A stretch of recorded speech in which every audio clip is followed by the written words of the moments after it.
ევროპის საბჭოს საპარლამენტო ასამბლეის მიერ საქართველოს შესახებ მიღებულ მორიგ კრიტიკულ რეზოლუციას, რომლის მიხედვითაც ქვეყანაში დემოკრატია კითხვის ნიშნის ქვეშ დგას, საქართველოში ოპოზიციონერი პოლიტიკოსები და ქართული ოცნების პრემიერი ირაკლი კობახიძე გამოეხმაურნენ. ოპოზიციაში მიიჩნევა, რომ ასამბლეის მიერ მიღებული რეზოლუცია საქართველოში ოცნების ქმედებების ლოგიკური შეფასება. მათი თქმით, რეზოლუციის მიღებით კიდევ ერთხელ დასტურდება, რომ ქართული ოცნება საერთაშორისო იზოლაციაში რჩება. კრიტიკული რეზოლუციის მიღებასთან ერთად ოპოზიციონერი პოლიტიკოსები ფიქრობენ, რომ ევროპა ოცნებაზე წნეხის გასაზრდელად უფრო ქმედით ნაბიჯებს გადადგამს. იმის პარალელურად, როდესაც ქართული ოცნება ცდილობს მოატყუოს საზოგადოება, რომ თითქოს მათ რაიმე შანსი აქვთ, რომ საერთაშორისო იზოლაცია, რომელშიც მოექცა ერთპარტიული, ავტოკრატიული, არალეგიტიმური რეჟიმი გაარღვიონ, ჩვენ ხედავთ, რომ ევროსაბჭომ მიიღო მორიგი ძალიან მკაცრი რეზოლუცია, რომელშიც გაკეთდა უპრეცედენტო ჩანაწერი და ევროსაბჭოს საპარლამენტო ასამბლეა უკვე მოუწოდებს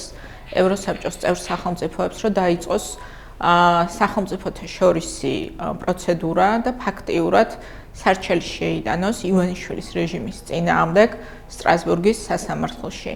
ეს აჩვენებს, რომ მხოლოდ იზრდება წნეხი რეალურად ივანიშვილის რეჟიმზე და ჩვენ უახლოეს მომავალში ვნახავთ, რომ კიდევ უფრო ქმედით ნაბიჯებს გადადგავს ევროპა რეჟიმზე წნეხის გაზრდის უზრუნველყოფის მიზნით. ოცნებამ ყველაფერი გააკეთა იმისთვის, რომ ჩვენს ევროპელ პარტნიორებს უბრალოდ სხვა გზას აღარ უტოვებს და იძულებულს ხდის, რომ წავიდნენ უკიდურეს ზომებზე.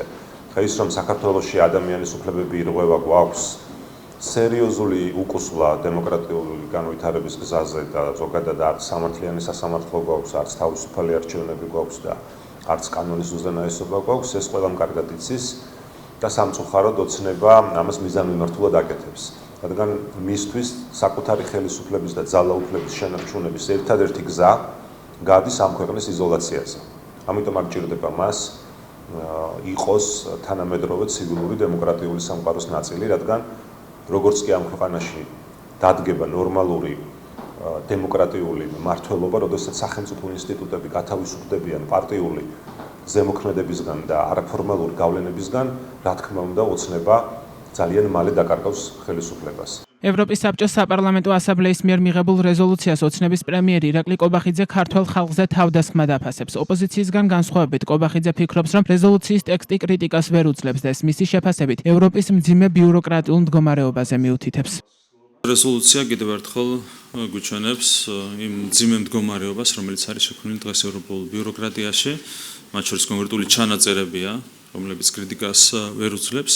ეს არის მორიგი თავდასხმა ქართულ ხალხზე და ეს არის კიდევ ერთხელ იმ მდგომარეობის გამოხატულება, რაც არის დღეს შექმნილი ევროპულ ბიუროკრატიაში. აქედან გამომდინარე, რა თქმა უნდა, არავითარი ფასი არ აქვს ასეთ რეზოლუციებს.